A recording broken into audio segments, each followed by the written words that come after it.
Once upon a time, in a quiet little village, there lived an elderly woman. Her hair was silver like moonlight, and her face was lined with soft, gentle wrinkles that told stories of years gone by. But her eyes, they sparkled with warmth and kindness. Everyone in the village adored her. No matter how hard life got, she always carried a peaceful smile. She lived alone in a tiny house near a huge banyan tree. Her husband had passed away long ago, and she had no children. Yet, she never complained. Every day, she would sit under the banyan tree, greet passers-by, listen to their worries, and share kind words, always smiling. In that village, life wasn't easy. Some villagers were farmers, others were carpenters, and many ran small stalls in the local market. Sometimes, the rains failed and crops withered. Sometimes illness kept people from working. Life had its share of hardships, and many villagers often felt weighed down by sorrow or fear. One afternoon, a young woman named Meera came to the old lady, tears streaming down her face.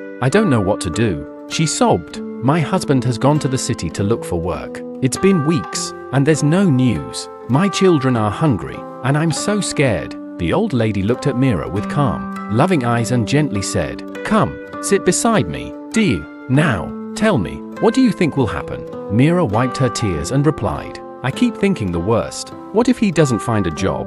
What if he forgets about us?" The old lady slowly shook her head. "My child," she said softly, "when we fill our mind with fearful thoughts, they grow heavier. But when we nurture hopeful thoughts, our hearts feel lighter. And sometimes, life begins to change." Meera asked, "But how can I think positive when everything around me feels so bad?" The old woman smiled again.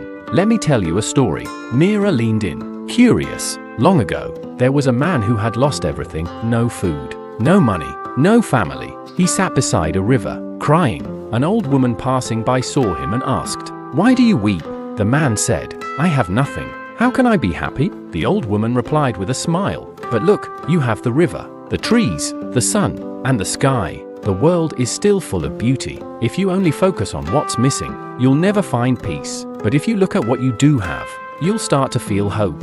Meera listened silently as the old woman continued. The man took her words to heart. He wiped his tears, looked around, and for the first time, noticed the beauty surrounding him. Slowly, his heart grew lighter, and from that day on, his life started to improve, not because of magic, but because his thoughts had changed. The old woman turned to Meera. "You see, my dear, when we change the way we think, we change how we feel, and when our hearts are strong, we are better prepared to face difficulties." Meera thought for a moment and asked, "Will just thinking positively really make things better?" The old woman nodded with a serene smile. "Yes, when you wake up each morning and say, 'Today will be a good day,' you begin to carry hope in your heart. That hope gives you strength to work, to care for your children, to wait for your husband with faith. But if you fill your mind with only worry, you will feel weaker and sadder." Meera wiped her eyes and said softly, "I understand. I will try to think hopeful thoughts from now on. That's the first step, my child," the old lady said, gently patting her hand. Meera left with a lighter heart. Every day after that, she woke up and told herself, "Today will be a good day." She worked in her small garden, looked after her children with care, and prayed with trust in her heart. Weeks later, Meera received a letter from her husband. He had found steady work in the city and was sending money home. Meera's eyes filled with happy tears. She rushed to the old woman's house to share the good news. The old lady smiled and said, "You see, my dear, positive thinking doesn't make problems disappear, but it gives us the courage to face them. And when we live with hope, we welcome good things into our lives." Word of her wisdom began to spread. Soon, more villagers came to her, some with worries, others with fears. She listened to each of them patiently and gave them the same advice: feed your mind with good thoughts, and good will follow. Over time, the village began to change, not because life became easier, but because people became stronger. They had learned a powerful secret from the old lady: the strength of positive thinking.